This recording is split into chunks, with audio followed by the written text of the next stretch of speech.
Christ alone will I glory.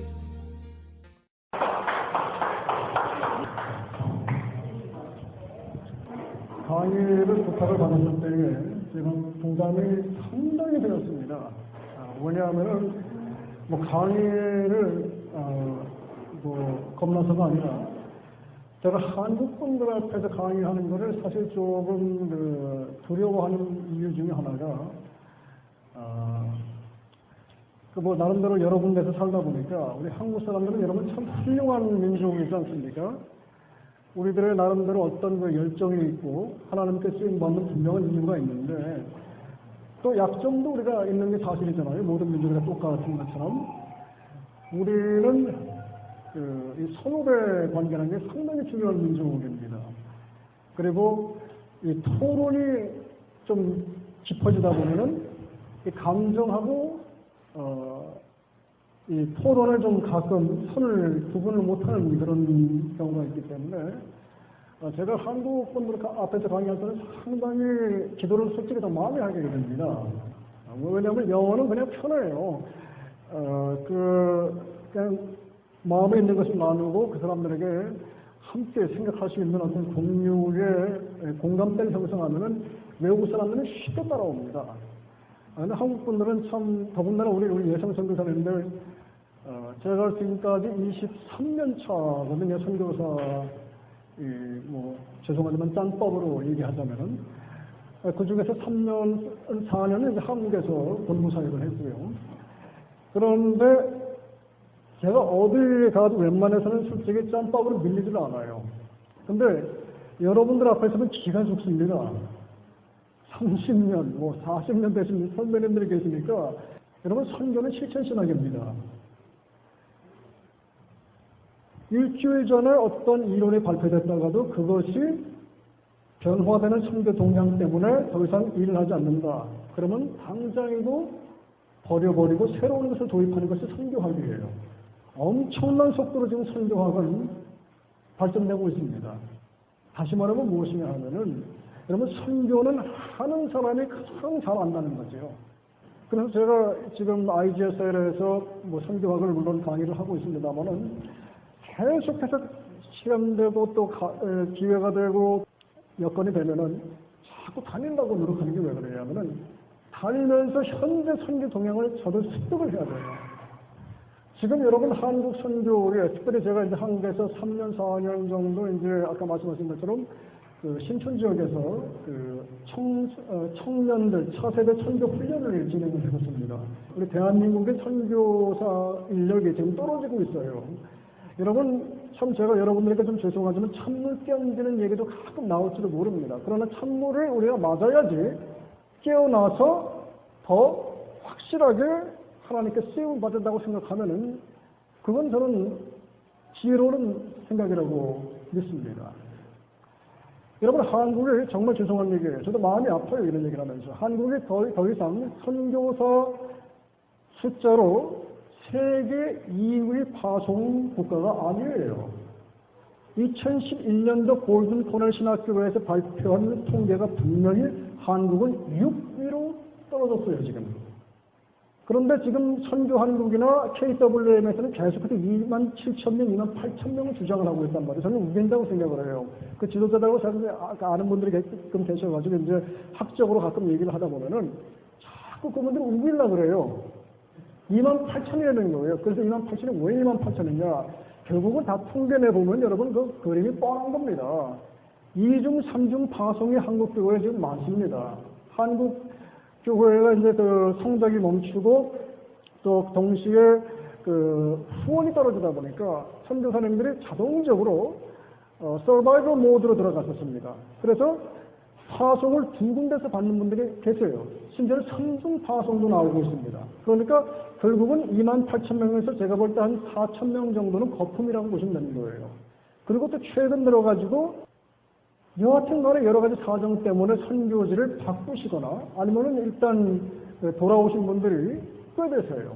중국만 해도 제가 알기로 아마 몇천 명으로 알고 있습니다. 그렇게 하면 결국 2만 명 정도 보면은 그냥 얼추 맞지 않을까 생각을 하는데 이런 얘기하면 한국 사람들 저부터도 기분이 살짝 나빠진단 말이에요. 우리는 1등 아니면 2등이지 않습니까? 그러니까 자꾸 이제 1, 2등이라고 우기고 있는데, 실제적으로 고전 토널에서 뭐라고 발표했냐면은, 여러분 2011년도 벌써 7년 전 통계입니다. 이거는 거의 10년에 가까운 거예요. 여러분 선교학에서 5년 이상 지난 통계는 사실 써먹지도 못합니다. 그 정도로 선교는 동향이 빨리 변화되고 있습니다. 그런데 7년 전에 나온 통계가 뭐라 그러냐면 세계 2위는 지금 브라질으로 판정해 놨어요. 3만 5천 명이에요. 그러니까 물론 선교사가 누구냐, 선교사에 대한 정의를 어떻게 내리냐에 따라가지고 통계는 다 판이하게 달라질 수 있습니다. 그러나 이제 일반적으로 우리가 이 신빙성이 있는 어떤 그 통계, 학계의 통계를 보자면은 저는 말씀드리고 싶은 게 이거예요. 2임은 어떻고 6임은 어떻습니까? 지금 그게 중요한 게 아니잖아요. 왜 제가 이런 얘기를 드리냐 하면은 한국인 선교사에, 이건 제가 직접적으로 연관돼가지고 통계를 한번 내봤던 거예요.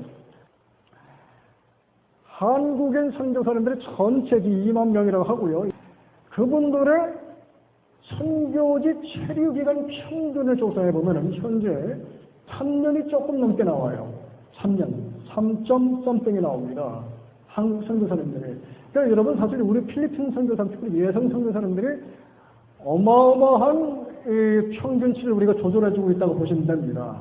저는 참 솔직히 여러분들이 참 자랑스럽고 참 존경스럽습니다. 그러니까 한 선교지에서 23년, 20년, 30년 민다는 건 절대 쉬운 일이 아니거든요.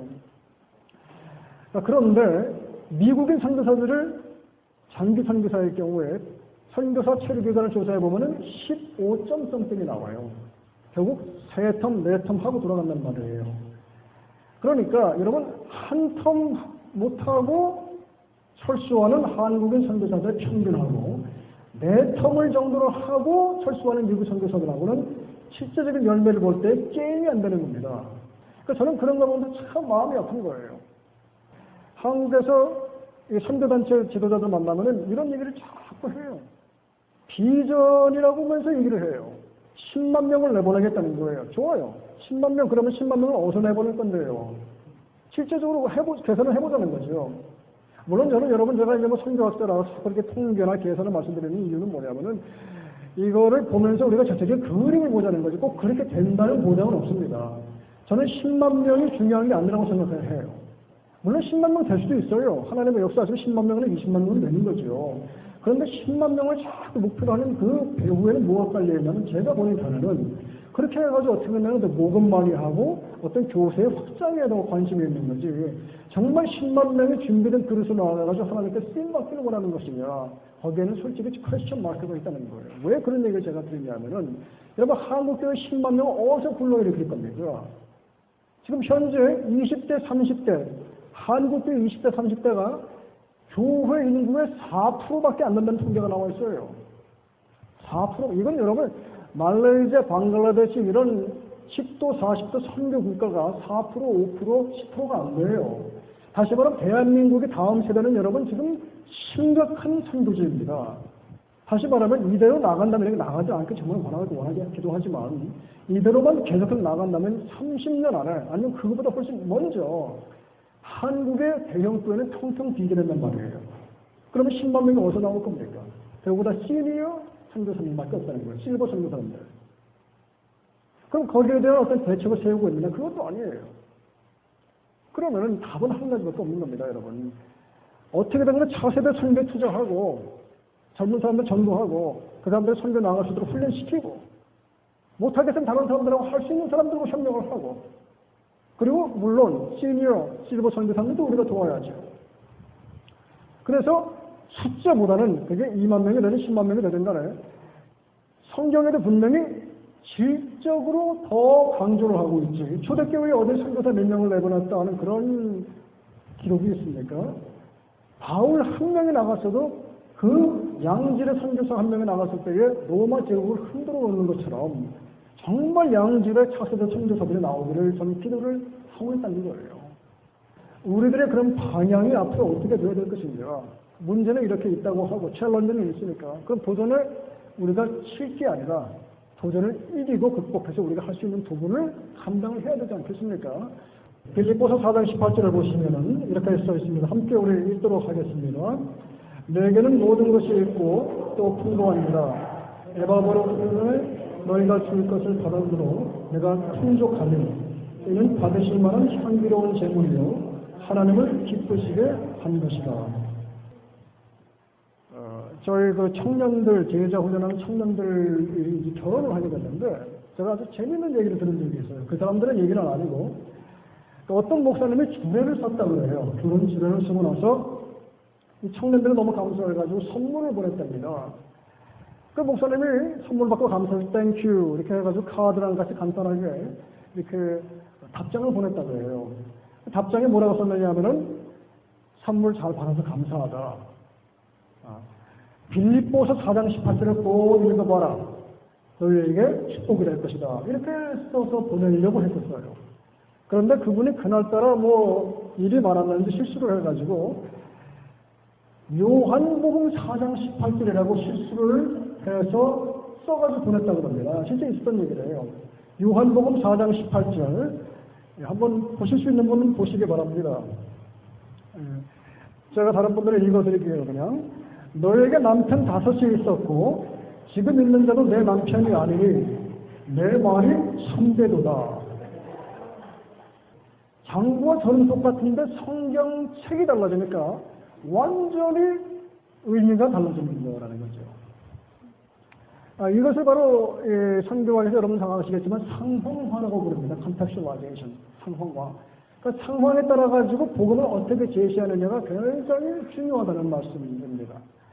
뭐 2, 3년, 10년 동안 여러분들이 뭐 복음은 필리핀 상황에 너무도 맞게 적용을 해오셨기 때문에 제가 뭐 그런 얘기를 드리려는 게 아니라 우리 한국인으로서 우리가 선교를 감당할 때에 하나님의 이 마지막 시대적 사명을 감당할 때에 어떤 부분을 조금 더 조심하면은 더 크게 쓰임 받을까 그런 부분을 제가 나누려고 하는 겁니다. 저는 개인적으로 제 인생의 3분의 1을 한국에서 3분의 1을 미국에서 3분의 1을 아프리카에서 그리고 지난 3년은 이제 필리핀에서 이렇게 살아오고 있습니다. 그 사람들이 그렇게 물어봐요. 여러 문화에서 살다 보니까 타문화권 적응이 이제는 수월하겠네요. 천만의 말씀입니다. 하면 할수록 힘든 게 타문화권 적응이에요. 왜냐? 처음에 제가 싱글로 혼자 아프리카 뭣도 모르고 나갔을 때는 그냥 혼자 나가면 돼요. 그런데 이제 아내가 생겼어요. 그 다음에 애들이 생겼어요. 그러고 이제 또 케냐에서 또 한국으로 들어갔다 한국에서 또 필리핀 나왔습니다. 애들이 컸어 이제 대학을 갑니다. 갈수록 힘들어져요. 그래서 여러분 타문화권 적응은 저는 어차피 힘든 거지만은 그래도 우리가 예수님의 신령을 가지고 성경적으로 조금 더 수월하게 할 수 있는 방법이 있지 않을까. 그렇게 믿고 제 나름대로 공부를 했던 것이 사실 제가 2014년도에 졸업을 박사학위를 끝냈는데 그때 그 논문의 아주 큰 주요 부분들이 어떻게 타문화권 적응력을 늘리는 설교 훈련을 할 것인가. 사실 그게 제 전문 분야였습니다. 왜냐하면 제가 나름대로 고민을 많이 했었기 때문이에요. 그런데 이제 어떤 분이 그 집사님 한 분이 저에게 그런 질문을 하셨어요. 필리핀 자매인데 집에서 같이 일하는 헬퍼인데 그토록 아껴줬다는 거예요. 그냥 뭐 안타깝고 좀 이렇게 애틋하고 집안도 힘들고 해서 갈 때마다 뭐 싸주고 그리고 뭐 2개 있으면 꼭 하나 나눠주고 그렇게 사랑을 베풀었건만 자기를 배반하고 떠나갔다고 얘기를 합니다. 참 정없는 민족이다. 그렇게 필리핀 사람들은 표현을 했어요. 제가 이제 그분에게 질문을 그렇게 했습니다. 집사님의 사랑의 표현이 필리핀 사람들에게 맞는지 한번 생각을 해보셨습니까? 그게 바로 상황화라는 거죠. 여러분, 하나 주면 정없는 민족이 있어요. 그런데 하나 주면은 얘가 왜 이러지? 하는 민족도 있어요. 하나 주면은 다시 와서 갚아주는 민족도 있어요. 그러니까 우리가 이 생각을 해봐야 된다는 겁니다. 여러분, 정이 한국적 문화이냐 아니면 성경적 문화이냐 그런 부분들이 성경에 수도 없이 나옵니다. 그래서 이 상황화를 어떻게 내가 적용하느냐에 따라 가지고 건강한 상황화는 건강한 복음의 문화적 재생산을 낳게 되고 만약에 그것을 제대로 못하게 되면은 내가 숨기는 문화권하고 충돌을 일으키게 될 수 있다는 거죠. 폴 히버트 교수님이라고 있습니다.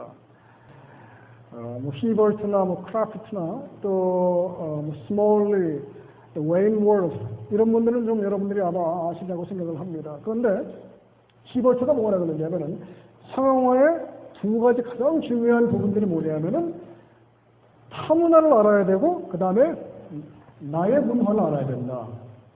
이 두 가지를 알아야 된다고 그랬어요. 정확하게 내 문화를 꿰뚫고 그리고 어디서부터 어디까지가 나 한국 사람의 문화이고 그리고 어디서부터 어디까지가 필리핀의 문화인가 선교지의 문화인가를 정확하게 꿰뚫어야지만 거기서 실제적인 상황화가 이루어진다. 근데 저는 여기서 한 가지를 제가 좀 더하고 싶어요.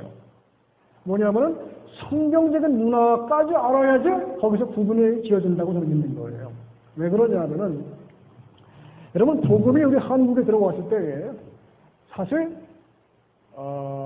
그 당시 상황화가 안 된 부분도 있었다고 저는 생각을 합니다. 뭐냐?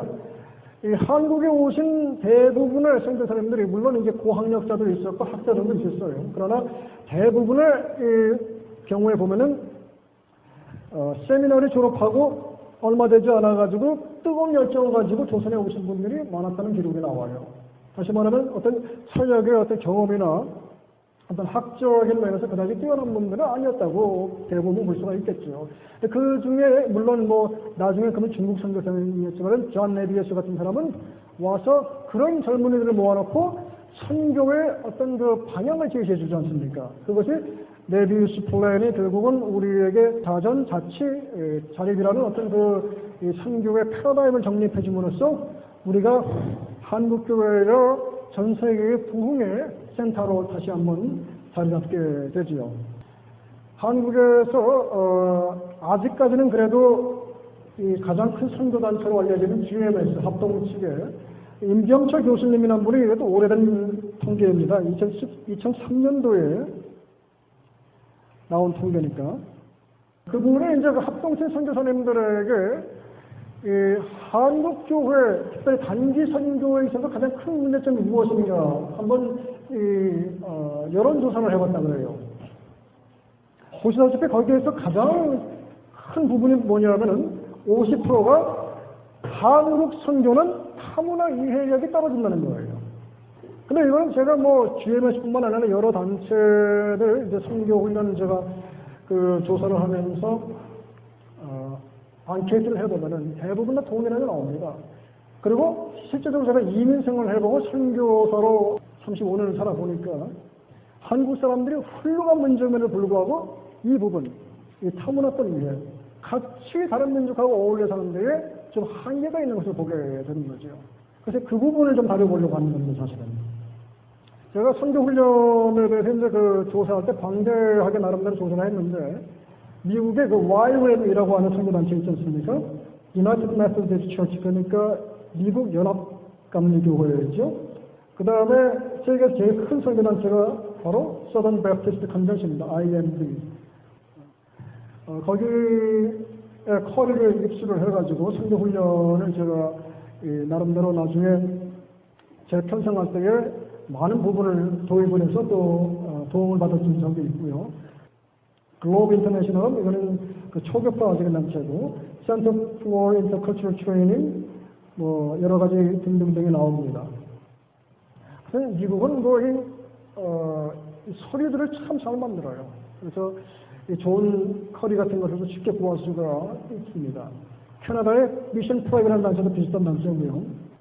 그리고 선교하면은 미국도 중요하지만 저는 개인적으로 영국을 상당히 좀 높이 사는 편이에요. 물론 영국 선교가 거의 실패라고 생각하는 부분도 있기는 해요. 뭐냐? 영국 선교의 그 같이 병행했던 부분이 식민지 루트였습니다. 그래서 이 성공회가 들어가는 곳마다 식민지가 들어가죠. 근데 그럼에도 불구하고 그 동일한 시대에 정말 어찌 보면 유일하게 식민지 루트를 통해서 복음이 들어가지 않은 나라가 동양에 하나가 있는데 그게 조선이에요. 참 희한한 민족이에요, 여러분. 만약에 여러분 복음이 미국을 통해서 유럽을 통해서 우리에게 들어오지 않냐고 일본을 통해서 들어왔다. 왜냐면 일본에 복음이 먼저 들어갔거든요, 사실. 그러니까 그랬다면은 우리 대한민국에 지금 이렇게 복음의 폭발이 있었을까? 80천 마크지요. 물론 하나님이 없다면 물론 얼마든지 될 겁니다만은 하여튼 생각을 해볼 수 있게 하는 부분입니다. 영국 선교가 하여튼 간에 그런 식민지 선교를 했지만은 그래도 역사가 일단 300년 정도가 되니까 아주 방대한 자료들이 많습니다. DCI School of Mission, The Missionary Training Service라고 해서 100년 정도, 50년, 100년 선교관 단체들 허리를 조사한 적이 있고요. 한국에는 여러분들 아시다시피 요나 선교학교, 이대원 선교사는 복음학교, 김영민 선교사는 GMS, 아까 말씀드린 대로 이 커리들을 제가 입수해서 이제 조사한 적이 있고요. 아프리카도 여러분, 지금 이제 세대가 어디까지 왔느냐 하면 선교가 더 이상 한 나라의 점유물이 아닙니다. 이제는 from all nations to all nations. 모든 나라에서 모든 나라로 선교를 하는 시대가 되어버렸어요. 그것도 지금 한물 같습니다. 제가 나중에 지금 현재, 지금 가장 따끈따끈한 현재 최근 선교 동향을 말씀드릴 거예요. 심지어는 나라에서 나라가 아니라 이미 가 있는 사람들, 디아스포라를 통해서 선교라는 시대가 돌아왔어요. 아프리카도 선교사들을 많이 지금 내보냅니다. 그런데 이 사람들 선교를 하는 방법이 우리랑 좀 달라요. 이 사람들은 직업 훈련부터 시켜요. 신학 훈련 전에. 그래서 어디 가도 살아남을 수 있도록. 참 독특한 선교 방법이죠. 그러나 나름대로 하나님께 많이 쓰임받는 것을 제가 보고 있습니다. 특별히 제3세계 쪽에서 아주 환영을 받고 있지요. 선교의 방법론, 뭐 당연한 거 아니겠습니까? 너희는 가서 이거죠. 모든 민족을 제대로 삼아라. 아주 간단한 거죠. 그런데 이 모든 민족 제대로 삼는 것을 위해서 너무도 많은 공부하고 연구하고 조사하고 준비하고 기도해야 되는 부분들이 있다는 게 챌린지인 거죠. 이 한 구절을 위해서 사실. 그래서 이 모든 민족을 제대로 삼아라가 이 마태복음 28장 지상대 계명의 핵심적인 동사 부분이고, 가는 것, 세례 베푸는 것, 그리고 가르쳐 지키게 하는 것, 이거는 다 형용하는 부분이라는 거 여러분들 다 신학교에서 배우셔서 기억을 하실 겁니다. 그러면은 다시 말하면은 어떻게 하면 모든 민족을 내가 먼저 품을 수 있느냐? 필리핀 사람들은 물론이고 나에게 하나님 맡겨준 모든 민족을 품을 수 있느냐가 첫 번째 관건이 되어야 된다고 믿는 겁니다. 사람과 문화. 많은 사람들이 문화 또는 세계지도 그러면은 땅을 생각을 해요. 지형을 생각을 해요. 그러나 그건 성경적이 아닙니다. 저는 그렇게 믿어요. 성경에는 문화라는 단어가 나오기 전에 사람이 나옵니다. 그리고 사람으로 인해서 문화가 형성이 돼요. 그리고 그 자기들이 만든 문화에 속해있는 사람들이 다시 한번 영향을 받죠. 그래서 누가 먼저 생성됐는지를 헷갈릴 정도로 이제는 같이 공존을 합니다. 그러나 성경은 분명히 말하길 사람이 먼저고 사람이 가는 곳마다 문화를 만들어내기 시작해요. 그래서 세계지도를 볼 때 우리는 사실은 성경적으로 볼 수 있다면 지도, 지형을 보는 것이 아니라 사람들을 볼 수 있어야 된다는 겁니다. 그런데 여러분 성경은 한 번도 인종이라는 단어를 쓴 적이 없어요.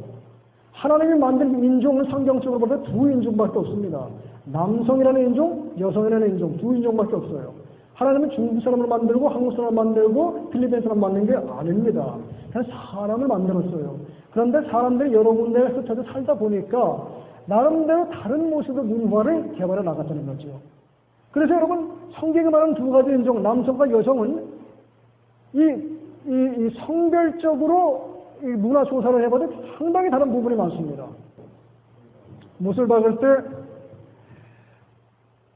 나무에다 대고 못을 그냥 치면은 때로는 그 나무에 망치 자국이 남습니다. 그래서 경험 많은 목공들은 어떻게 하느냐면은 다른 나무를 하나 갖다가 그 나무 위에다 대요. 그리고 못을 그 위에다 대고 다른 나무를 칩니다. 그래서 이걸 치우고 나면은 그 나무에 상처가 안 남죠. 그 문화에서 어떻게 꾸중을 듣고 어떻게 충고를 듣고 하는 문화적인 그 방법들이 달라요. 세 가지 문화로 나누어집니다. 제가 좀 이따 말씀드릴 거예요. 그 문화에 맞게 훈계를 하고 사람을 징계하고 가르칠 수 있어야 되는데 제자 삼자 보면 그런 부분이 많지 않습니까? 혼도 내야 된단 말이에요. 그리고 또 사랑으로 베풀 때도 있고. 그럴 때에 내가 가급적이면은 그 현지 사람과 동화가 됐을 때에 그 문화랑 비슷해서 똑같은 나무가 되어주면은 그나마 상처를 덜 받는다는 거죠. 내가 계속해서 외국인으로 그 사람들을 바라보는 한은 그 사람들이 나는 외국인이라고 느끼는 한은 어떠한 훈계나 충고도 잘 안 먹혀 들어간다는 거예요. 똑같은 얘기입니다. 예를 들어가지고 미국 사람들이 와가지고 한국에 대해서 정치에 대해서 뭐라 그러고 뭐 사회생활에서 뭐라 그러면 우리가 그 사람들 얘기 듣습니까? 너나 잘해라 그러죠. 그러나 우리와 하나인 사람들이 얘기를 하면은 한국을 이해하는 사람들이 얘기를 하면은 그나마 들어주려고 하는 것과 같이 동일한 원리가 적용을 한다는 이론입니다. 그래서 결국은 현지 사람들을 우리가 더 어떻게 이해하고 있느냐, 특별히 그 사람들의 문화를 얼마만큼 이해하고 있느냐가 중요하다는 결론이 나오는 거죠. 그래서 그렇게 이해할 때에 나에게 훈련받는 현지인들 중에서 지도자들이 나오고 그 지도자들이 다른 사람들을 인도하게 될 때에 가급적이면은 상처가 남지 아니하고 열매가 남게 된다. 그런 이론입니다. 왜 문화가 달라지느냐 하면은 사실 이것 때문입니다, 여러분. 이게 지금 빙산이거든요. 빙산이 여러분 이게 사실 10%밖에 안 됩니다. 진짜 90%는 물 안에 잠겨 있어요. 그래서 위험한 겁니다. 타이타닉이 그래서 침몰하지 않습니까? 자, 우리 사람들 눈에 보이는 이 부분이 빙산의 일각이 바로 행실이라는 거예요. 현지 사람들이, 필리핀 사람들이, 선교지의 사람들이 어떻게 행동을 하는데 이해가 안 가요. 왜 저렇게 행동을 하나? 예를 들어 저는 이제 여기 와서 이제 3년이 좀 안 됐습니다만, 만 3년. 여기 사람들 운전하는 거에 참 스트레스를 많이 받았습니다. 왜 저렇게 행동을 할까 도대체? 행실은 이렇게 나오는데 운전을 못 배운 건가? 뭐 하여튼 고민을 많이 하다가 이 아랫부분을 보게 되는 겁니다. 숨겨진 부분들, 이 부분이 90%라는 거예요. 모든 문화의 바닥에는 무엇 깔려있냐면 세계관이 깔려있습니다, 여러분. 월드뷰, 세계관. 이게 중요한 거예요. 이게 사실 사람을 완전히 바꿔놓습니다. 그리고 세계관에서 신념이 나옵니다. 거기서 그 신념에 의해서 무엇이 중요하고 안 중요한지가 가치의 결정이 돼요. 그러니까 이런 부분들은 보이지가 않아요. 그러니까 여러분 한번 이 부분을 가만히 생각해 보시면은 여러분들이 동역하시는 현지인 지도자들께서 또 현지인 동역자들께서 왜 저렇게 행동을 할까? 이 부분을 가만히 좀 묵상을 해 보시면은 아마 좀 도움이 되시는 부분들이 있으리라고 생각을 합니다. 성결 신대원 지도자들을 이제 가끔 모여서 강의를 하는데 아마 여러분들 교회의 아마 일꾼들이실 거예요, 제가 보면. 근데 그분들은 이제 얘기를 참 많이 해요. 사실 제가 한국 분들하고는 대화를 얼마나 안 합니다. 해봤자 뭐 뻔하거든요. 대답들 안 하세요. 필리핀 사람들이나 미국 사람들하고는 강의할 때 질문을 참 많이 해요. 강의의 한 반은 대화합니다. 그런데 이런저런 얘기하다 보면은, 근데 그분들 그림이 대강 나와요. 그래서 여러분들이 교회가 상황이 어떠한지 대강 저도 감이 있습니다. 제가 가보진 않았지만은. 이제 그분들의 이제 고충이 뭐 여러분들의 고충이 아닐까 생각을 하고 이제 그런 차원에서 제가 이제 감히 말씀을 이 부분을 드리려고 합니다. 현지인 동력자가 이해가 안 된다. 그러면 그분의 세계관이 무엇일까? 한번 생각을 해보실 수 있겠죠? 신념, 가치. 이 사람의 가치가 무엇인가? 나는 이렇게 하기를 원하는데 이 사람은 그게 가치가 아닐 수가 있다는 거죠. 그럼 그 가치를 변화시키기 위해서는 그 사람의 신념, 믿는 바를 변화시켜야 된다는 거죠. 근데 그거는 세계관. 여러분 이거 신앙의 눈으로만 그냥 다 보려고 그러면 안 됩니다. 이게 다 믿는 사람들 사이에서도 세계관에 다르면은 안 맞습니다. 근데 이걸 맞추는 부분이 바로 상황화라고 하시는 거죠. 그럴 때 행실은 나중에 행복을 바라게 된다. 이제 그 말씀 드리는 겁니다. 여러분 우주가 얼마나 큽니까, 도대체? 엄청나게 크지 않습니까? 그런데 우리 주님이, 여러분과 제가 섬기는 주님이, 우리를 이곳에 보낸 주님의 크기가 얼마나 크냐 하면은 이 온 우주를 그분의 손뼉 안에 재고 있다고 성경에 나옵니다. 그런데 우리 그 주님을 섬겨요. 그런데 우리는 필리핀 사람들 같이 동역하는 필리핀 사람마저 이해를 못한다면 그건 좀 낫죠. 그래도 내가 같이 사는 내 부인을 이해를 못한다면 문화가 다르다 그래가지고 이건 좀 심각한 게 아닌가, 도전적인 부분이라고 저는 봅니다. 그래서 여러분 넓혀야 됩니다. 우리가 자꾸 넓혀야 돼요. 제가 16살 미국으로 이민을 갔는데요. 저는 처음에 어릴 때에 영화에서만 흑인들, 백인들을 봤습니다. 실제적으로 그런 사람들을 미국 가서 이제 고등학교부터 다니면서 학생들 가운데 만나는데 저보다 머리가 한 개, 두 개가 더 있는 거예요. 이런 사람들이 있다는 걸 그때 저는 처음 알았습니다. 그리고 뭐가 깨지냐면 제 세계관이 깨졌어요. 아, 이렇게 피부 색깔이 검은 사람들이 진짜 있구나. 이렇게 피부 색깔이 허여멀건 사람들이 진짜 있구나. 깨진 거예요. 그리고 미국에서 16년을 살면서 한번 그 시카고에 여러분 다녀오신 분이 계실지 모르겠습니다만 시카고에 미시간 호수라는 데를 가본 적이 있어요. 여러분 미시간 호수가 호수입니다. 일개 호수인데요. 파도가 쳐요. 그거보다 더 기분 나쁜 건 뭔지 아십니까? 대한민국 영토가 미시간 호수, 일개 호수에 빠진 데입니다. 우리 모국에 그거밖에 안 되는 거 사이즈가. 근데 맞아요. 사실은 사실이니까. 여러분 지금 우리 대한민국이 루존 땅 사이즈밖에 안 되지 않습니까? 그런 나라에서 여러분과 제가 태어나고 자라고 거기에서 우리는 세계관이 독립이 돼가지고 선교의 부름을 받고 이렇게 나왔습니다. 물론 20, 30년 계신 분들이 계시기 때문에 그게 적용이 안 되는 부분도 많이 있을 거예요. 그러나 일단 기본이 우리가 그런 사람들이 있다 보니까 여러분 한국 사람들 표현도 보십시오. 너는 나랑 틀려. 무슨 말입니까? 너는 틀리고 나는 맞대는 거예요. 틀린 게 아니죠. 다른 겁니다, 여러분. different하고 wrong은 다른 겁니다. 틀린 게 아니고 다른 거예요. 그런데 우리는 표현부터, 어릴 때부터 내가 항상 정답이에요. 세계의 정답이고 중심입니다. 다른 사람들은 다 틀린 거예요. 그래서 우리 한국 지형을 나타내는 고유 표현 중에 하나가 뭡니까? 첩첩산중. 산 넘고 산 넘어예요. 세계를 제패했던 제국들, 인류 역사에서 제국들 세 개를 뽑아가지고 로마 제국, 대영 제국, 그리고 현재 미국, 슈퍼파워라고 할 수 있는 미국을 그 나라들의 수도를 공통점을 조사해봤는데 지형적인 면에서 뭐가 나왔느냐면은 이 수도들은 주변에 높은 산들이 없다고 하는 공통점입니다. 다시 말하면 다 바다 옆 아니면 호수 옆 아니면은 어떤 이렇게 멀리 볼 수 있는 그런 지형적인 부분이 있다는 거예요. 한국은 첩첩산중이에요. 산에서 다른 쪽이 안 보여요. 그러니까 항상 내가 그냥 괜찮은 줄 알고 사는 거예요. 그리고 가끔 가다가 저쪽에 있는 애들이 넘어오면은 한번 훑어보는 거죠. 그리고 살짝 내려보라고 하는 거죠. 네, 걔는 정답이 아니고 내가 정답이니까. 이렇게 우리는 나도 모르게 세계관이 정립이 되어 있을 수 있다는 겁니다.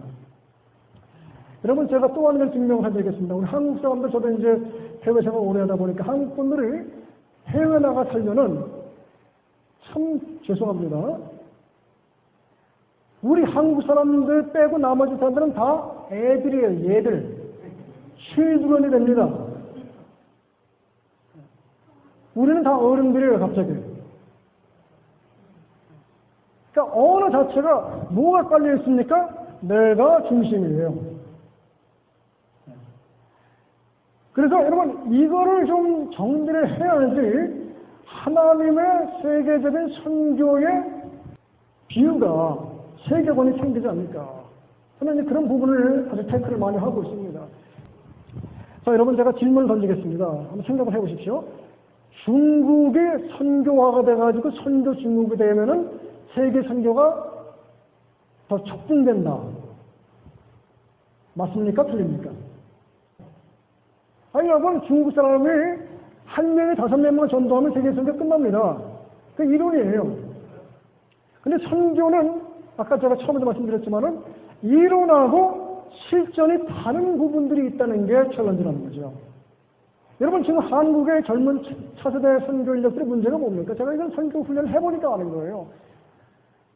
선교, 그러면 뭐라고 생각하느냐면 인터넷상에서 찾아본, 네이버에서 찾아본 만화, 어떤 표현들, 정보들, 그거를 선교의 정보로 알고 있는 거예요.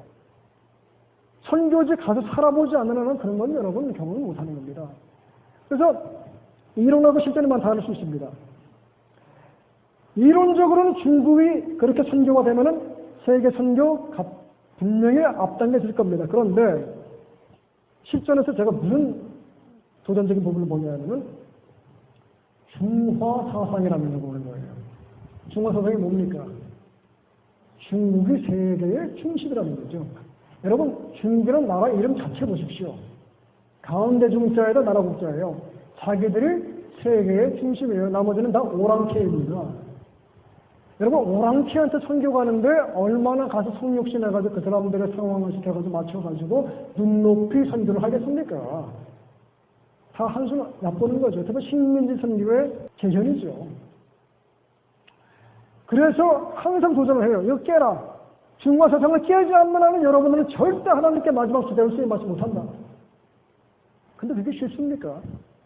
그러니까 여러분 중국 사람들 가는 데마다 현지인하고 동화되기보다는 차이나타운을 세웁니다. 그러니까 저는 여러분에게 한국인의 어떤 정서와 한국인의 어를 잊어버리라는 게 전혀 아닙니다. 한국 사람이에요, 우리는. 그러나 한국인으로서 얼마든지 우리가 주님의 심령을 가지고 다른 민족들에게 넘어가 줄 수 있는 아량을 베풀 수 있는 주님의 심령으로 성육신할 수 있는 부분들이 있다는 걸 말씀드리는 거죠. 그게 바로 성경에서 얘기하는 상황화 또는 정신선교라고 할 수가 있는 것입니다. 그런데 그러기 위해서는 무엇보다도 주님의 심령을 닮아가야 되지 않겠는가. 중국 사람들이 또 하나 문제점이 있어요. 이 사람들이 생각하는 복, 이건 제가 중국 다닐 때에 그 사람들 집 앞에서 찍은 사진인데요. 집집마다 다 이 복자가 붙어 있어요. 돈 많이 주는 게 축복받았다고 생각하는 겁니다. 기복신앙이라고 볼 수 있겠죠? 그 성경적인 축복이 무엇인가, 이제 그런 생각을 또 해야 되는 것 같고요. 사실 저는 이 말씀에 제가 개인적으로 은혜는 많이 받았습니다. 제가 어릴 때부터 그 해외에서 살고 또 선교사로 헌신을 하고 이렇게 살다 보니까 왜 나는 내 조국에서 안 자고 이렇게 하나님이 계속 돌아다니게 하는가. 사실 필리핀 오기 전에도 그런 유혹이 많았습니다.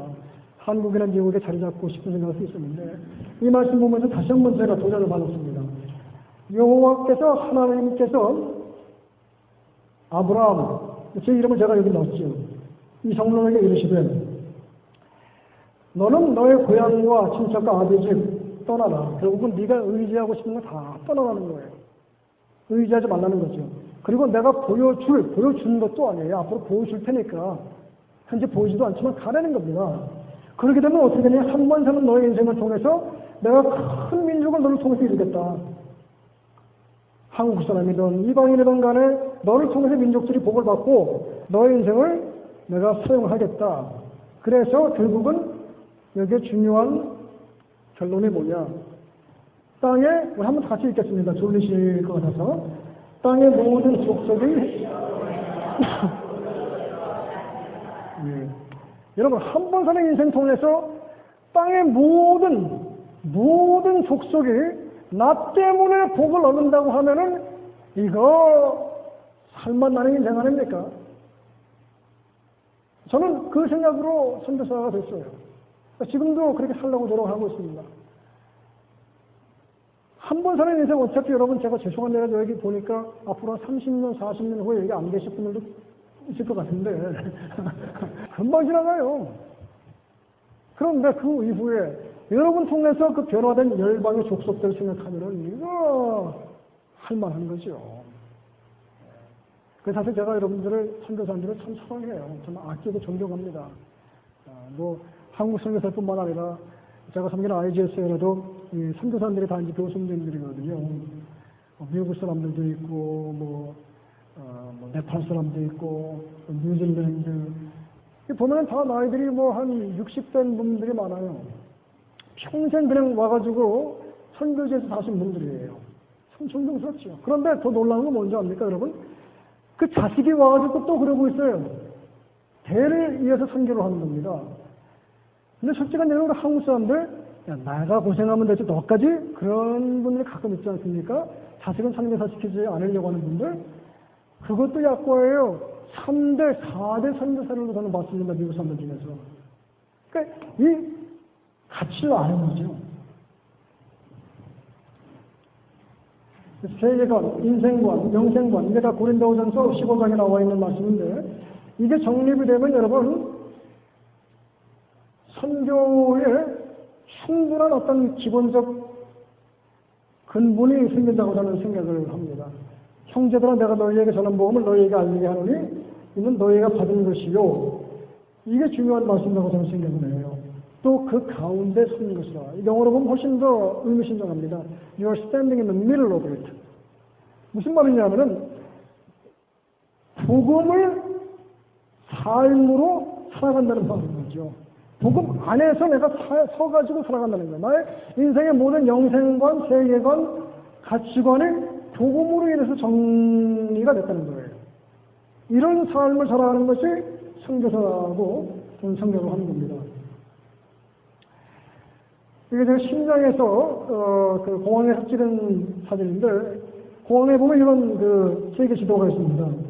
근데 항상 보면은 심장의 가운데 있어요. 세계 지도의 중심이죠.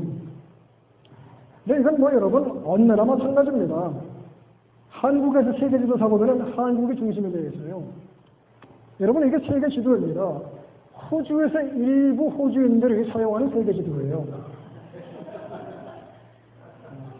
왜 자기들이 뒤집어 놓느냐고 물어보면 뒤집어 놓다니 이게 원래 이렇게 되는 거야 라고 얘기를 해요. 왜냐? 자기들이 다른 지도에는 아래가 있지 않습니까? 그 기분이 나쁜 거예요, 한마디로. 우리가 위에 있어야 된다는 거죠. 그러니까 여러분 이건 당연한 거예요. 우리가 다 세계의 중심이 되길 원하는 건 좋은데 정말 세계의 중심이 되려면 하나님 말씀을 알아야 된다고 저는 생각을 하는 겁니다. 그래서 수많은 사람들이, 특별히 선교에 동참하는 분들이 어찌 보면은 이 우물한 개구리 같은 세계관을 가진 분들이 간혹 계세요. 이 개구리는 가장 큰 세계관이 뭐냐면은 위에 보이는 동물원이에요. 그게 그에게 있어서 모든 세계의 전부입니다. 그런데 이 개구리가 나와서 세상을 보면 그때 완전히 깨져버리는 거예요. 저는 주님 안에서 여러분 이것이 충분히 가능하다는 생각을 합니다. 여러분과 제가 우리 현지 분들을 섬기면서 그리고 특별히 주님의 신령으로 닮아가면서 주님과 깊은 교제 속에 빠져가시면서 얼마든지 주님의 세계관을 가질 수 있다고 저는 믿어요. 그럴 때 선교가 더 충분히 알차게 의미 있게 열매 있게 돌아가리라고 저는 믿는 겁니다. 성경은 얘기합니다. 에스겔서 5장 5절에 전 세계의 중심은 가운데는 예루살렘이라고 죄송하지만 나와 있어요. 이게 서울이면 얼마나 좋겠습니까?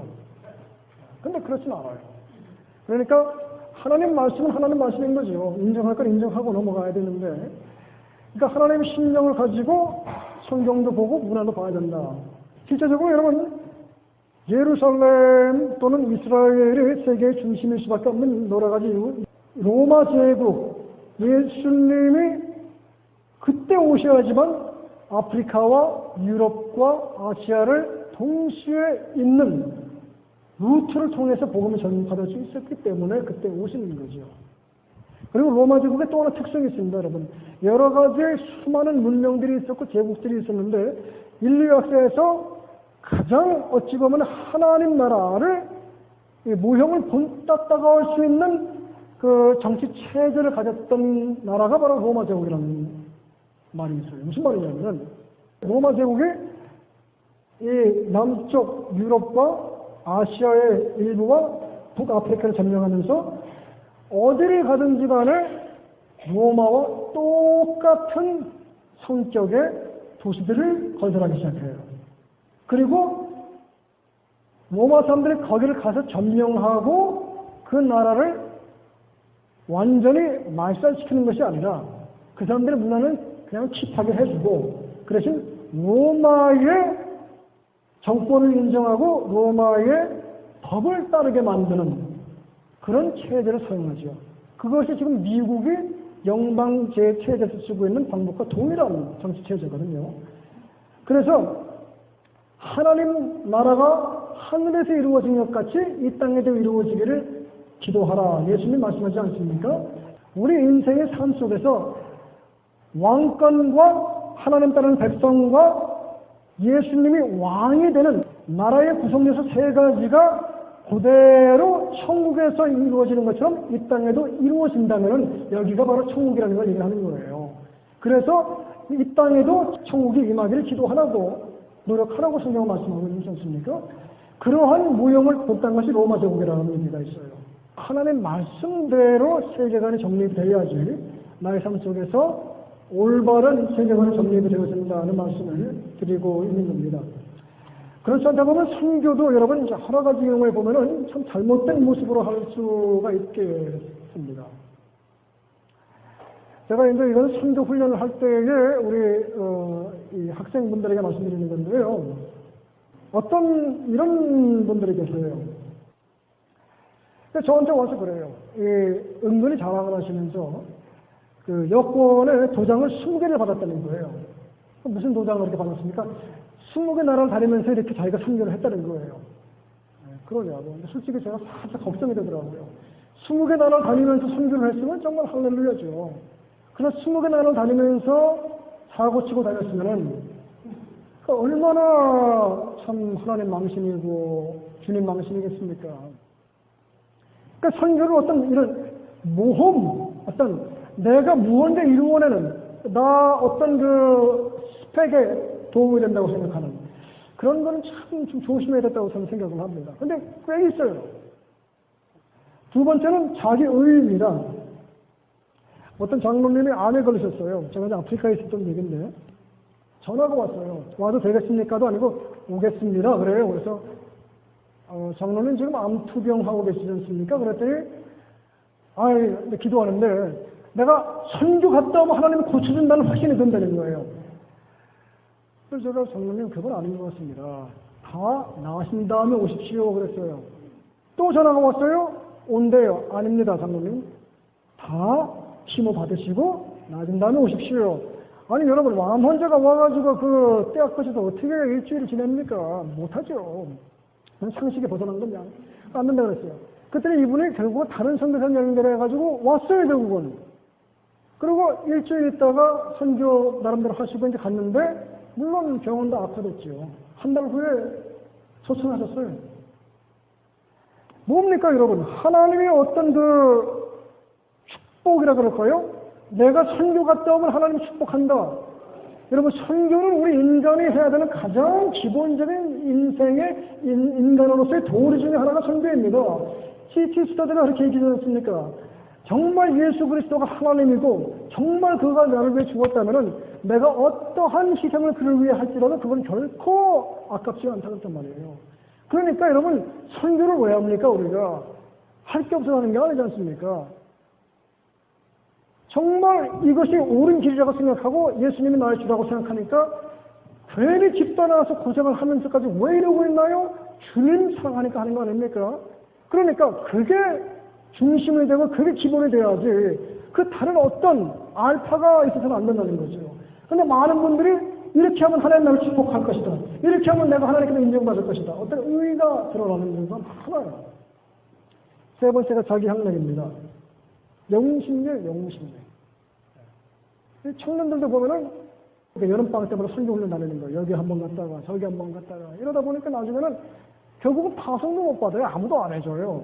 한 군데 딱 마음을 잡고 교단이든 뭐 선교단에 들어가가지고 훈련받고 인정받고 해야지 되는 거 아닙니까? 그냥 매년 돌아다니는 데만 정신이 없어요. 선교 훈련하면서 제가 한국에서 또 하나 불문율같이 한국 선교에 존재하는 희한한 단어 선교 관광이라고 하는 단어입니다. 워낙하게 내가 이제 좀 놀러 가고 싶은데, 뭐, 비용이 좀 만만치 않으니까, 마침 아는 선교사님이 계시니까, 거기 가서 좀, 뭐 필요한 거 물질 좀 공수해다 드리고, 뭐, 일주일은 내가 좀 쉬다 오고, 뭐, 누이 좋고 매부 좋고, 이런 식으로 생각을 하는 것 같아요, 보니까. 그런데 여러분, 하나님의 일을 뒷전해가지고 그렇게 할 필요가 있나? 그러면 여행사 통해서 다녀오면 되지 않을까? 저는 생각을 하는데, 글쎄요, 하여튼 좀 민감한 부분이라고 저는 생각을 합니다. 이런 것들 때문에 하나님 선교가 좀 망가지고 있지 않나? 저는 개인적으로 생각을 합니다. 그래서 민감하지요. 뭐 교단에 어른이 오시는데 예를 들어가지고 뭐 어떻게 대답을 해야 될 것이냐. 뭐 그런 뭐 고민들이 아마 있으실 거예요. 저도 그런 적이 있었거든요. 그래서 요즘은 이제 좀 저도 이제 선교 경험도 있고 하니까 이제 가급적 이렇게 얘기를 해요. 저도 뭐 그런 분들도 많이 있지도 않지만은 여행 오시는 부분은 그러니까 와서 선교하시고 여행 가시는 부분은 여행사 연결시켜 드릴 테니까 가시라고. 저하고 연결하지 않기를 제가 원하는 거죠. 근데 여러분 이런 부분들을 좀 조심을 해야 되지 않나 생각을 합니다. 하나님의 말씀 또는 복음 이렇게 있습니다. 한국적인 문화에서 보면은 동그라미로 보여요. 파란색으로 보여요. 그런데 필리핀 문화에서 보면은 주황색 네모로 보입니다. 누가 만든 겁니까? 둘 다 만든 겁니다. 그런데 우리는 왜 주님을 동그란 파란색으로 보지 않고 주황색 네모로 보느냐? 잘못된 신앙이다. 이렇게 얘기할 수 있는 실수를 범할 수 있다는 거죠. 제가 이제 IGS에서 가르치다 보니까 여러 나라에서 학생들이 많이 옵니다. 근데 제가 가끔 가다가 질문 받을 때에 조금 말을 한 번 더 걸러 하게 되는 그런 학생들의 질문이 있어요. 왜냐하면 그분들은 한국인 선교사님들하고 연결이 된 분들이에요. 예를 들어 저한테 이제 그런 질문을 해요. 왜 한국 선교사님들이 우리한테 와가지고 기도할 때 Lord, Lord, Lord 주님을 3번을 부르고 기도를 시켰느냐?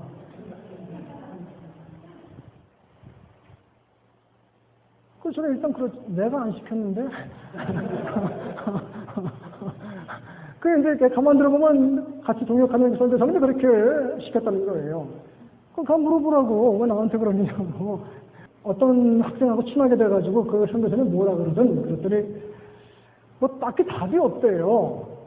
얘기하는 게 결국은 다니엘이 한 번 기도했는데 응답이 안 오고 2번 기도했는데 안 오고 3번을 기도하니까 응답이 와가지고 3번을 주님을 부르면서 기도하는 게 성경적인 그런 부분이 얘기를 했다 그래요. 그러면 저보러 이게 올바른 상호화입니까? 그러는 거예요. 그러면 제가 대답은 안 하겠습니다. 솔직히 조금 부담스러워요, 저도. 꼭 그렇게까지 상호화라고 우겨낼 필요가 있나? 본인이 그렇다면 틀린 건 아니니까, 이게 그게 죽고 사는 문제가 아니니까 상관은 없습니다만은, 결국은 저도 그런 생각을 해요. 그분이 딱히 생각을 안 해봤을 거라는 생각이 들어요. 그냥 한국교회에서 주여 해서 기도를 했으니까 가서도 그냥 똑같이 하는 거예요. 아무 생각 없이. 그 친구가 어디 사람이면 부탄 사람인가 그래요. 그 부탄의 그 신자는 주님이 그런 식으로 보이질 않거든요. 왜 3번 부르려는 거예요? 한 번만 진심으로 부르면 되는 거지. 이게 문화의 차이가 있는 거죠. 그러니까 여러분, 우리가 선교사님들이 이런 부분들을 다 좀 크게 봐주실 수 있어야 된다는 겁니다. 자, 이 문제가 사실 이게 간단하지가 않습니다. 실제적인 하나님의 말씀 복음은 훨씬 더 정교하고 훨씬 더 복잡해요. 그러니까 이쪽에서 보면은 세모로 보이고 이쪽에서 보면은 네모로 보이고 저쪽 문화에서 보면 동그라미로 보고 다른 문화에서 보면 완전히 이거는 찌그러진 모습으로 보이는 거예요. 다 달라집니다. 그러니까 어떤 게 정석이냐? 결국은 하나밖에 없는 거죠. 하나님 말씀밖에 없는 거예요. 하나님 말씀에 여러분들이 가르치시는 어떤 부분들이 정확하게 묘사가 되어 있으면 그거는 여러분 부담 없이 가르칠 수 있는 거죠. 그래서 선교지 오래되신 분들이 이제 이제 하는 일이 워낙 또 이렇게 전문화 되시다 보니까 그냥 하시던 대로 하시는 부분들이 많이 있으라고 생각을 하는데 한 번 더 좀 이렇게 성경적으로 좀 걸러보시고 또 최근에 어떤 선교의 어떤 정보들을 보시면서 또 이렇게 새롭게도 또 바꿔보시기도 하고 그런 부분들이 좀 도움이 되지 않을까 생각을 합니다. 네, 그래서 마가복음 16장 15절에 보면은 너희는 온 천하에 다니며라고 말합니다. 그런데 성경에 영어 성경을 보면 조금 표현이 좀 더 적나라합니다. Go into all the world. into예요, into. 그 안으로 들어가라는 거예요. 천하 안으로 들어가서 복음을 전하라는 거죠. 내가 섬기는 선교지 문화 안으로 들어갈 수 있어야 됩니다. 그래서 그 사람들이 입장에서, 그 사람들의 사고에서, 그 사람들의 세계관에서 바라보는 어떤 복음의 그림을 내가 먼저 익히고 그들에게 나누어줘야지 확실한 전달이 되지 않나 생각을 하게 되는 겁니다. 왜냐하면 복음의 빛이 항상 이렇게 불철이 되기 때문에 문화에 따라 다 달라집니다. 한 번 꺾이고 두 번 꺾이고. 여러분 필리핀 문화가 참 이게 독특한 문화예요. 제가 3년을 살아보니까 선배님들 더 잘 아시겠지만은 아주 독특합니다. 동양 문화도 아니에요. 서양 문화도 아니에요. 그냥 필리핀 문화예요. 제가 왜 이 얘기를 드리냐면 여러분, 제가 실제적으로 한번 여기서 조사를 해봤습니다.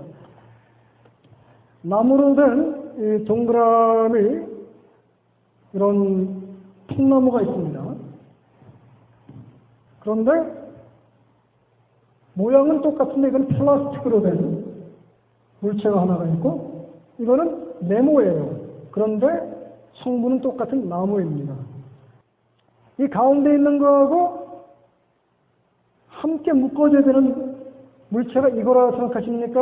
이거라고 생각하십니까? 무슨 말인지 이해가 가시죠? 예. 이 둘이 묶여야 된다고 생각하시는 분들 한번 살짝 손 좀 들어주시겠습니까? 예. 나머지 분들은 그러면 얘랑 묶여야 된다고 생각하시는 분들이십니까? 아닙니까? 둘 다 속하지 않는다입니까? 예. 예. 한국 분들한테 강의하면 참 이런 부분이 힘들어요. 제가 질문을 안 해요. 예. 그래서. 예. 이 동양적인 사상은 여러분 대부분이 성분으로 같이 갑니다. 근데 서양적인 생각은 뭐냐면은 모양으로 같이 묶어버려요. 이 가운데 있는 꽃이요. 이쪽에 속해야겠습니까? 아니면 A에 속해야겠습니까?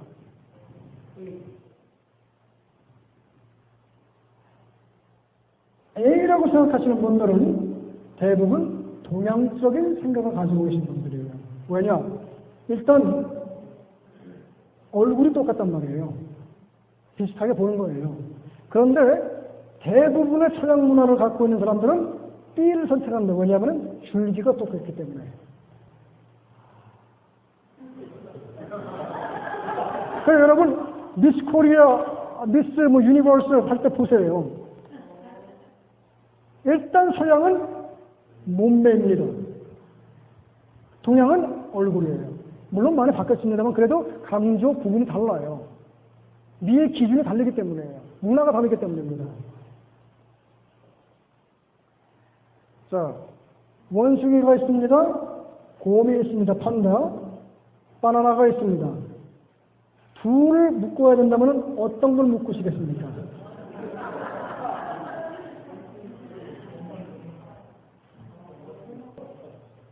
동양 사상은 물어보나 마나 원숭이 바나나예요. 왜냐?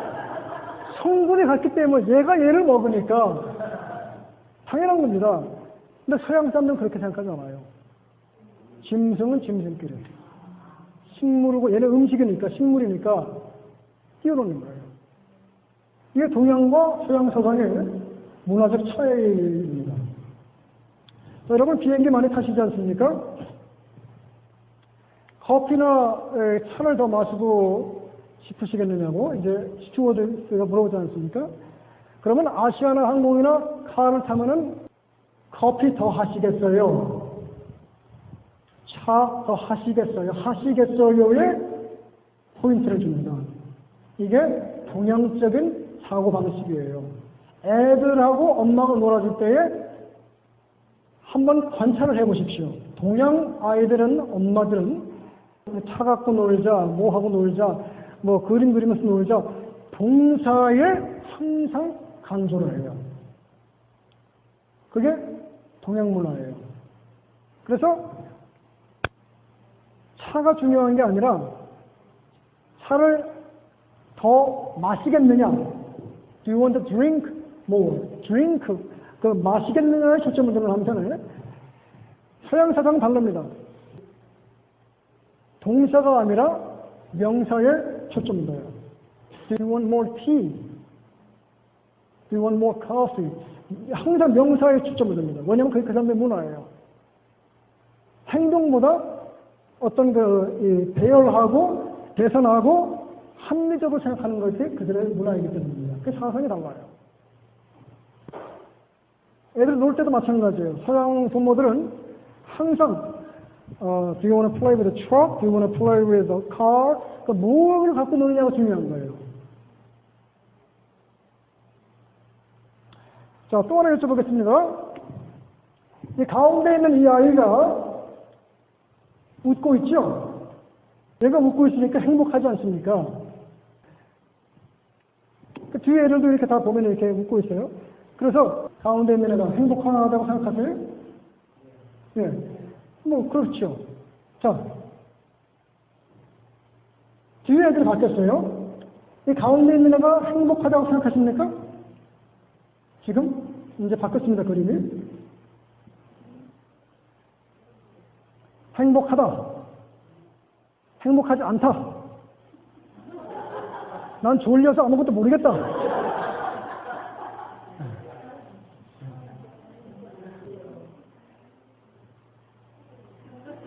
서양 사람들에게 물어보면은 얘는 지금도 행복합니다.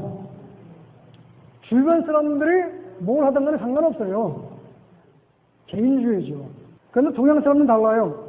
자기가 아무리 행복해도 주변 이웃들이 행복하지 않으면은 행복하지 않아요. 그게 동양적인 사상이에요. 그래서 같이 어울려 사는 동양적인 어떤 그 문화와 그런 개인주의적인 성향이 강한 서양 문화가 좀 다르죠, 아무래도. 자, 여러분 서양 사람들 사진 찍어달라 그러면은 다 딱 요거만 찍어놔요. 왜냐? 얼굴이 중요해요, 그 사람들은. 그런데 동양 사람들은 어떻게 찍습니까? 뒤에가 나와야 돼, 뒤에가. 이 백그라운드가 중요합니다, 여러분. 그리고 다리까지 다 나와요, 심지어는. 문화가 다른 겁니다. 옛날 고전의 그림들을 봐도 마찬가지입니다. 초상화들을 보면은 서양의 초상화들은 다 얼굴 기껏해야 가슴깔밖에 안 나와요. 얼굴에 강조를 하죠. 그 사람이 누구입니까? 그런데 동양의 초상화를 보십시오. 온몸이 다 나옵니다. 심지어는 신발까지 나와요. 카페트까지 나오고 뒤 벽화까지 나옵니다. 그러면. 왜냐하면 주변 환경이 그만큼 중요한 거예요. 나 혼자 행복하다고 되는 게 아니라 같이 더불어 사는 세상이었기 때문에 이런 문화의 차이점을 볼 수가 있는 겁니다. 그런데 제가 여기 필리핀에서 몇 번을 조사를 해봤는데 필리핀은 이 두 가지 문화의 모습들이 다 공존하고 있다는 거예요. 그리고 지역마다 달라요. 빈부 차이에 따라 달라요.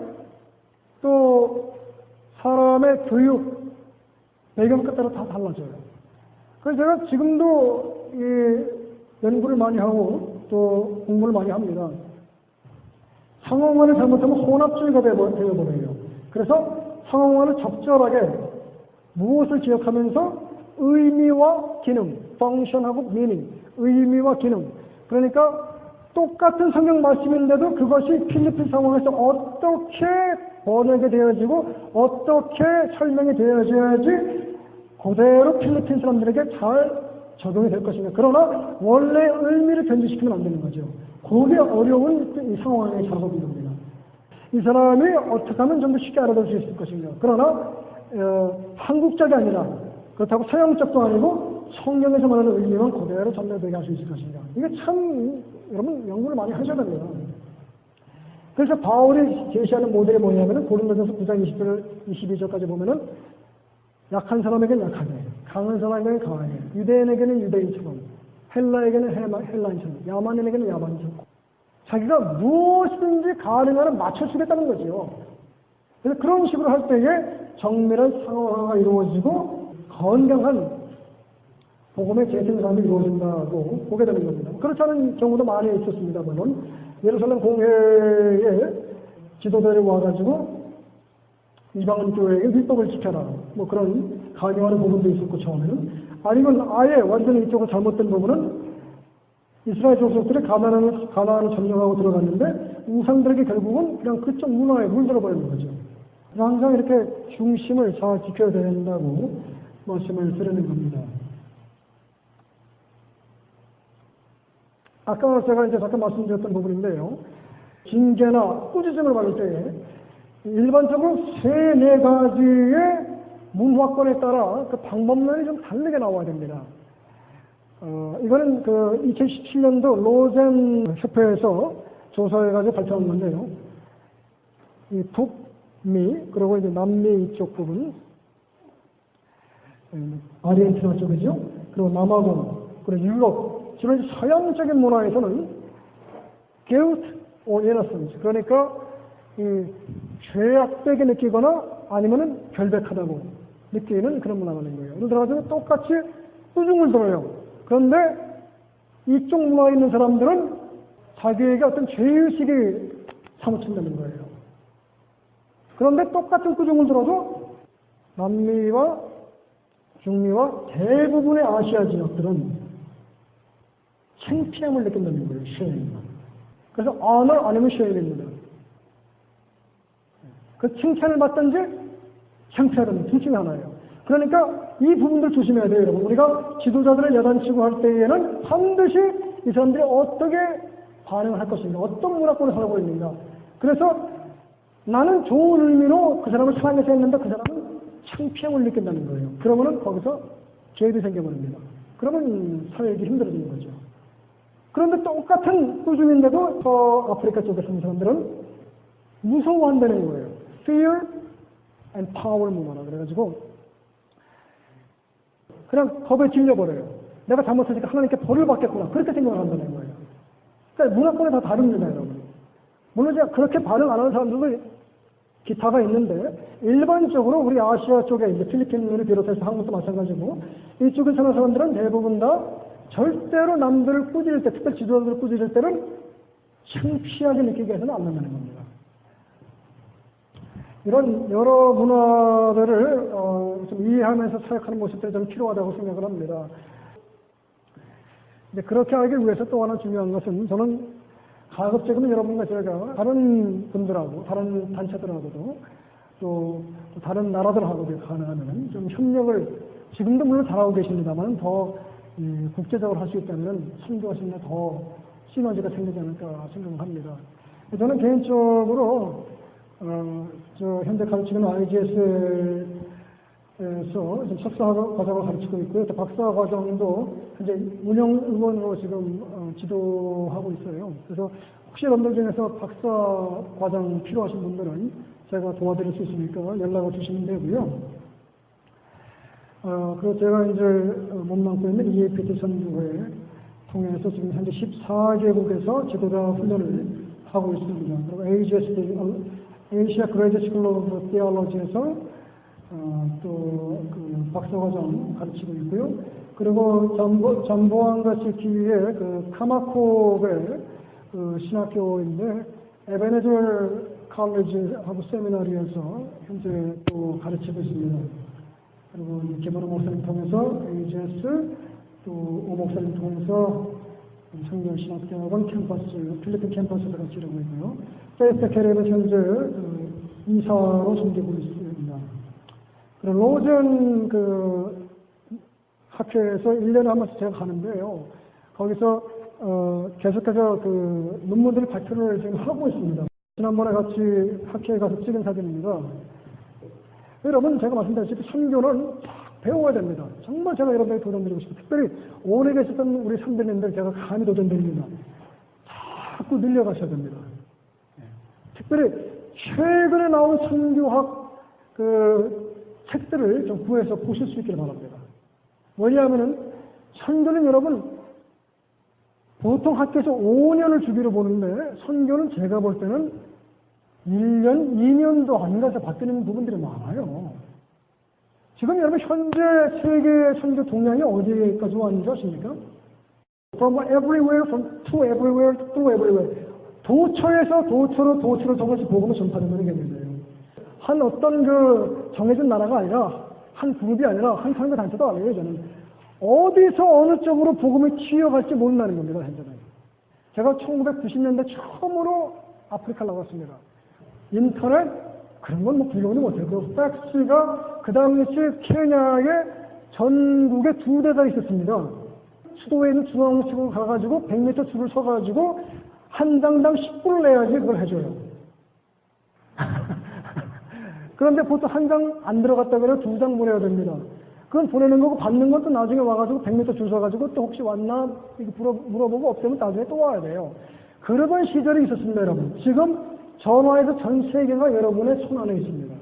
이럴 때 선교 안 하면 언제 하겠습니까? 이거는 여러분 엄청난 축복입니다. 그래서 여러분 선교 마음껏 하시고 확장해 가시고 또 하나님께 더욱더 귀하게 쓰임받을 수 있기를 축복하고 또 기도합니다. 조선에 선교사님들이 오셨을 때에 물론 잘못한 부분도 있습니다만 참 잘한 부분들이 많다고 저는 생각을 해요. 그 중에 이제 몇 가지가 뭐냐면은 첫 번째는 조선에 왔던 미국의 선교사들의 대부분 팀으로 사역을 해서 미국의 추운 지방에서 온 사람들은 평안도 지역으로 갔고 따뜻한 남쪽에서 온 사람들은 남쪽으로 왔다 그래요.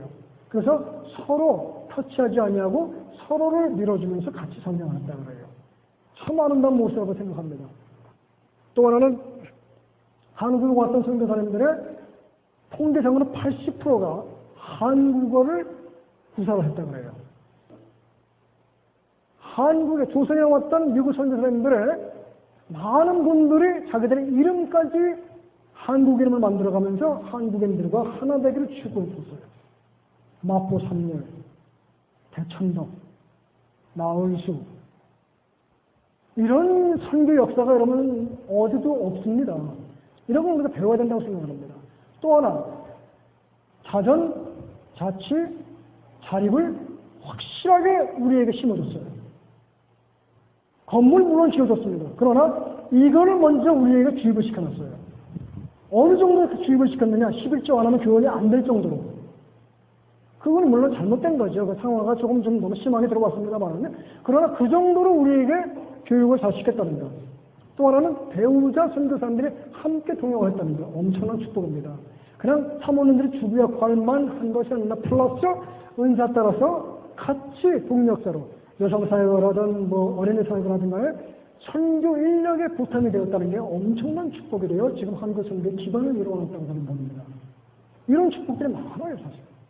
그러니까 여러분, 우리가 이렇게 좋은 것들을 받았으면 한 번 또 선정적으로 건너서 한국식을 주는 것이 아니라 성경적인 문화를 우리 현지인들에게 줌으로 말미암아 하나님께 더 귀하게 쓰임받는 여러분과 저희가 됐으면 좋겠습니다. 감사합니다.